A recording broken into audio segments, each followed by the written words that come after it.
bagaimana kita menjaga utang terbatas aman, mengelola risikonya, dan memastikan, meyakinkan bahwa utang itu dipakai untuk kegiatan yang sifatnya produktif. Betul.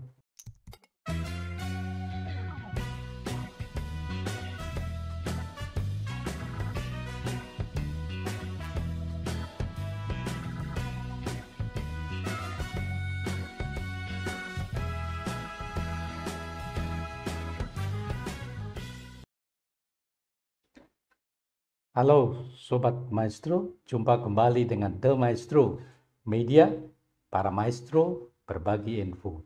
Sobat The Maestro, pagi ini kita sangat beruntung kembali karena kita akan berjumpa lagi dengan Pak Luki Afirman yang akan bercerita dan sharing tentang berbagai kebijakan pembiayaan, khususnya bagaimana negara kita mengelola utang negara. Karena utang ini menjadi isu yang kadang-kadang sensitif. Karena apa? Karena memang informasi yang menyebar ke masyarakat bukan merupakan informasi yang simetris. Oleh sebab itu kita sangat beruntung dan di sela-sela kesibukan waktu Pak Luki, Pak Dirjen PPR, kita berkesempatan untuk berbincang lagi, membahas lebih detail tentang beberapa kebijakan utang di Indonesia. Sobat The Maestro, mari dengan bahagia kita sambut Pak Luki Afirman. Pak Luki, terima kasih waktunya Pak Luki. Wah, kehormatan buat saya Pak Marwanto. Sehat selalu ya Pak Marwanto ya. Alhamdulillah, saya yakin bahwa ini saat-saat yang sibuk dari Pak Dirjen karena kan ini akhir tahun. Biasanya dalam konteks eksekusi sebuah kebijakan, kalau APBN biasanya akan berakhir di minggu kedua dan minggu ketiga Desember. Jadi saya yakin ini sibuk, oleh sebab itu The Maestro sangat memberikan apresiasi dan terima kasih ini Pak Luki. Pada sesi-sesi sebelumnya banyak sekali Sobat The Maestro yang sangat berterima kasih karena berbagai informasi yang belum sempat terpikirkan itu kemudian terjawab dalam beberapa episode yang kemarin kita bicarakan Pak Luki. Termasuk generasi muda sangat memberikan apresiasi atas sharing Pak Luki. Kemudian itu memberikan semangat dan inspirasi Pak. Ternyata Pak Dirjen itu untuk menjadi Dirjen kerja kerasnya luar biasa itu Pak. Jadi itu luar biasa. Alhamdulillah. Pak Luki, saya kira mungkin kita mulai dulu Pak ini. Isunya kan sekarang ini kalau kita bicara utang, itu kan sebuah instrumen yang dianggap sesuatu yang perlu mendapat perhatian dengan sangat serius. Namun demikian, utang ini kan juga dalam kondisi krisis COVID-19 ini, hampir seluruh negara-negara di dunia juga melakukan itu sebagai upaya untuk menghandle dampak dari COVID-19. Nah, Pak Luki bisa share dengan kami, Pak, sebetulnya secara relatif posisi kita, posisi utang Indonesia dibandingkan dengan negara-negara lain itu seperti apa, Pak Luki? Terima kasih Pak Marwanto. Sekali lagi ini suatu kehormatan bagi saya bisa mengisi lagi The Maestro lanjutannya kemarin ya Pak Marwanto ya. Mudah-mudahan bisa memberikan manfaat buat kita semua. Tadi terkait dengan utang, saya waktu pas sesi kemarin sudah menyampaikan bahwa utang itu merupakan bagian dari APBN secara keseluruhan. Di APBN itu ada sisi penerimaan, ada sisi belanja, kemudian karena ada defisit, kita membutuhkanlah pembiayaan, salah pembiayaan melalui pembiayaan utang. Jadi itu satu kesatuan utuh, dan APBN itu termasuk utang itu adalah instrumen, tools, bukan merupakan tujuan. Oke. Nah, bagaimana kita mengelola APBN secara keseluruhan termasuk komponen pembiayaan utangnya. Nah, jadi kita inginnya APBN itu kan selalu sehat. Kita bicara tentang namanya sustainability, sustainabilitas fiskal. Nah, semua komponen itu harus dikelola dengan secara sehat. Jadi bukan hanya utangnya saja, oh kita penerimaan, bagaimana kita bisa menggali penerimaan seoptimal mungkin. Belanja, ini zamannya Pak Maranto, kita bicara tentang spending better, bicara belanja yang tepat sasaran, tepat waktu, tapi juga tepat jumlahnya. Nah, di sisi pembiayaan bagaimana kita, kalau investor ngelihatnya pengen return setinggi mungkin, tapi juga harus mengelola risiko. Sama kita juga ketika melakukan cari pembiayaan, kita ingin mendapatkan biaya yang serendah mungkin, cost of fund serendah mungkin, dengan risiko yang terjaga. Itu yang kita kelola. Nah, tadi soal besaran utang, wah ini memang terus terang saja utang itu seringkali dibaca ini stigmanya negatif. Tapi kita lihat misalnya dari sisi individu, hampir semua eh, orang, nggak semua ya, tapi misalnya pasangan muda ketika mereka baru menikah, pasti kalau untuk mungkin yang punya warisan, orang tuanya orang yang mampu, mungkin mereka diberikan rumah misalnya. Tapi untuk pasangan muda yang biasa-biasa saja, ya pasti tantangan pertama buat mereka adalah, wah bagaimana kita mencari tempat hidup? Apakah mengontrak, kos, atau cicil rumah? Ya akhirnya kita tahu cicil rumah itu salah satu opsi yang justru paling visible, yang paling baik. Nah akhirnya kan itu berutang. Kalau lihat perusahaan, coba lihat bukunya perusahaan. Hampir semua perusahaan itu punya sisi liability. Betul, betul. Pasti yang artinya berutang. Ya. Nah, demikian juga pemerintah. Pemerintah juga bukan pengecualian di sini. Kalau kita lihat utang itu hampir semua negara itu punya utang. Nah, sekarang tadi ditanya Bapak Marwanto, sebesar apa utang itu, aman apa enggak? Nah, besar kecil itu kan relatif. Kalau ditanya negara dengan utang terbesar saat ini adalah Amerika Serikat. Amerika Jumlahnya ya Pak. itu Padahal orang melihat kan Amerika kan negara adidaya kaya kaya kaya raya raya. luar biasa ekonominya. Dia Iya, ekonomi nomor 2 di dunia, nomor 1 di dunia, satu dunia. tapi juga utangnya juga paling besar. Mhm. Jumlah utangnya itu 28 triliun rupiah US dollar. 28 Triliun triliun US US dollar. dollar. Indonesia sampai saat ini kita jumlahnya sekitar 470 miliar US dollar. 470 miliar US dollar. Nggak nyampe 1%, nggak nyampe 1 triliun. Iya, iya, iya. Nah, jadi kalau 480, iya, iya. lihat dari situnya, wah kita kecil sekali. Tapi Kalau itu in term of GDP gimana Pak? nah Itu supaya makanya, orang punya gambaran gitu loh Pak ya. jadi kalau kita lihat secara nominal nggak fair juga membandingkan, Iya, betul. ya kan? Oh Amerika terang aja negaranya negara besar. Negara besar. Oh kita juga kalau dibandingkan negara yang sangat kecil, negara Fiji misalnya, ya kita juga nggak fair juga dibandingkan. Makanya ukuran yang lebih lebih mungkin acceptable, yang biasa dipakai oleh eh, ekonom itu adalah kita bandingkan dengan kemampuan membayarnya, Betul, ya. yang ditunjukkan dengan PDB atau GDP, Gross Domestic Product. Jadi kita lihat namanya debt to GDP ratio, rasio utang terhadap PDB-nya. Nah itu lebih fair melihatnya. Nah kalau Indonesia saat ini posisinya ada kurang lebih di kisaran 40% PDB outstanding utang kita. Iya, iya. Tadi Pak Monanto menyampaikan, ya ini ada peningkatan akibat adanya pandemi, butuh extraordinary effort dari pemerintah butuh hadir untuk rakyatnya, salah satunya dilakukan melalui pembiayaan utang tadi. Nah itu kita meningkat, sebelum pandemi itu mungkin kisarannya angkanya di kisaran 30% PDB.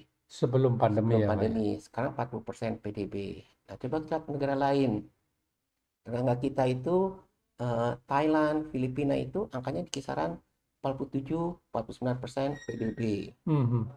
Nah, Jepang paling tinggi itu udah di atas 200% PDB. PDB. Amerika sudah di atas 100% dari PDB. Oke, oke. Nah, jangan lupa juga ada satu negara Saudi Arabia. Kita tahu negara Saudi Arabia itu negara penghasil minyak terbesar di dunia. Dia punya bisnis haji yang sangat lukratif. Itu sepanjang tahun dengan bisnis umrohnya, ketika musim hajinya, itu kan suatu bisnis yang sebenarnya captive Pak. Tapi ternyata Saudi Arabia itu punya utang, malah posisi utangnya saat ini kurang lebih di kisaran 33% dari PDB. Oh ya, oh besar juga ya. Jadi kalau kita lihat utang itu merupakan bagian dari budget, bukan di pengelolaan anggaran kita.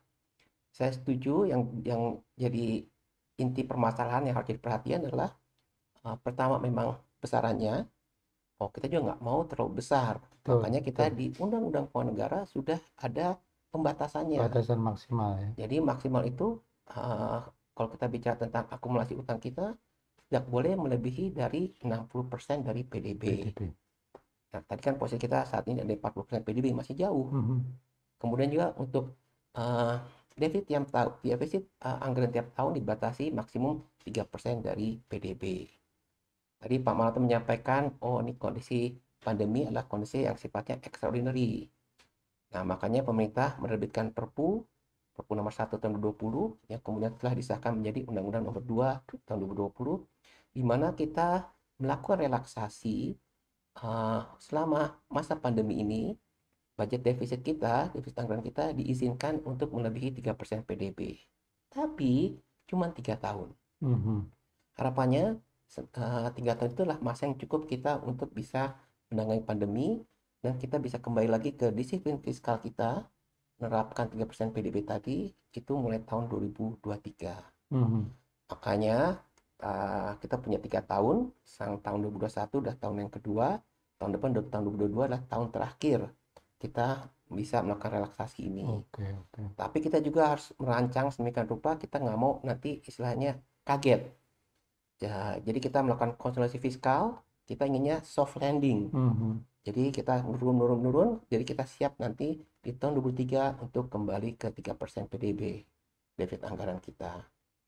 Ya, menarik sekali nih Pak Luki, karena kan sementara masyarakat, sebagian masyarakat melihat bahwa utang tadi harus dihindari, karena beberapa yang berpendapat bahwa utang itu akan dibawa mati, misalnya begitu ya Pak ya.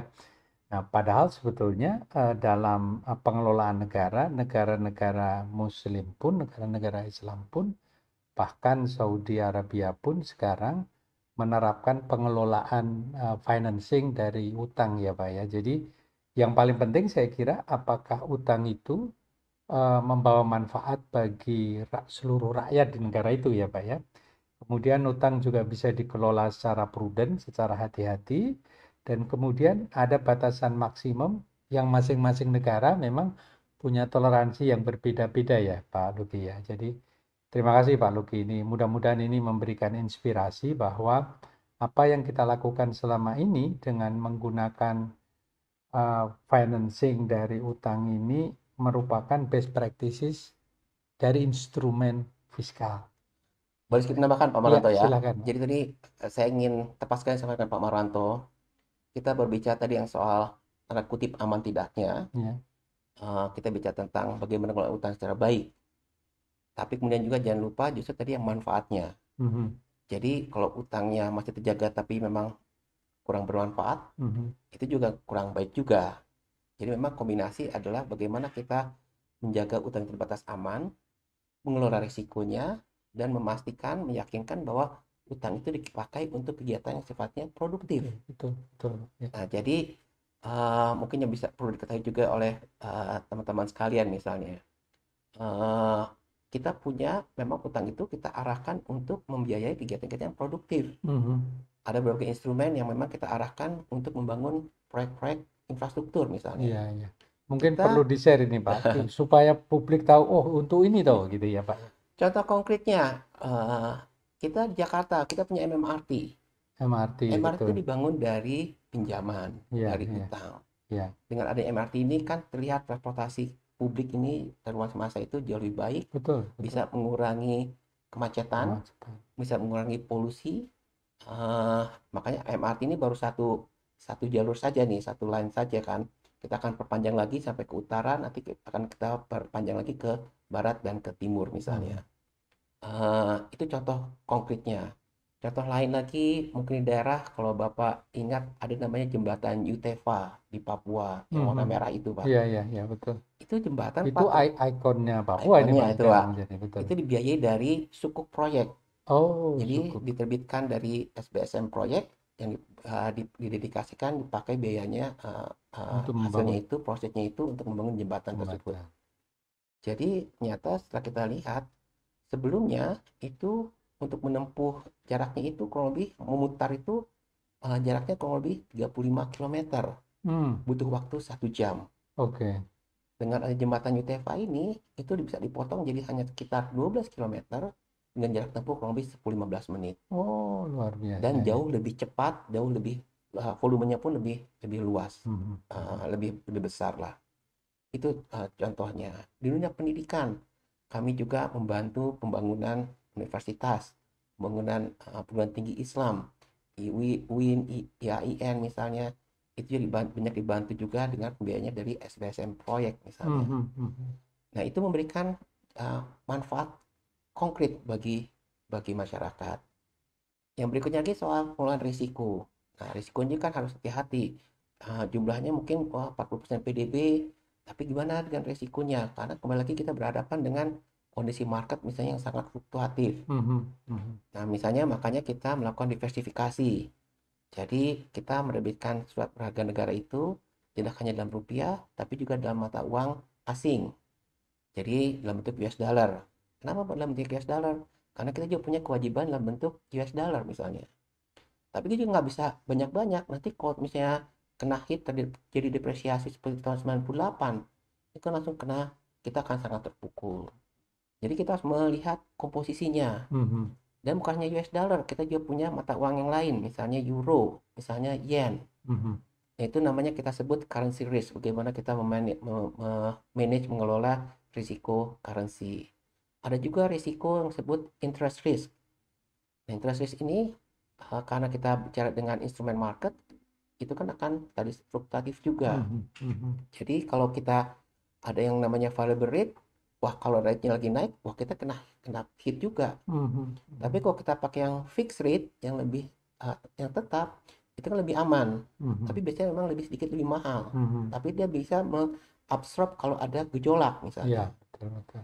Nah, terakhir gimana puja debt profiling, jatuh tempo. Mhm, mhm, Kita kan menghindari adanya, wah, satu tiba-tiba spike 1 tahun tinggi sekali misalnya.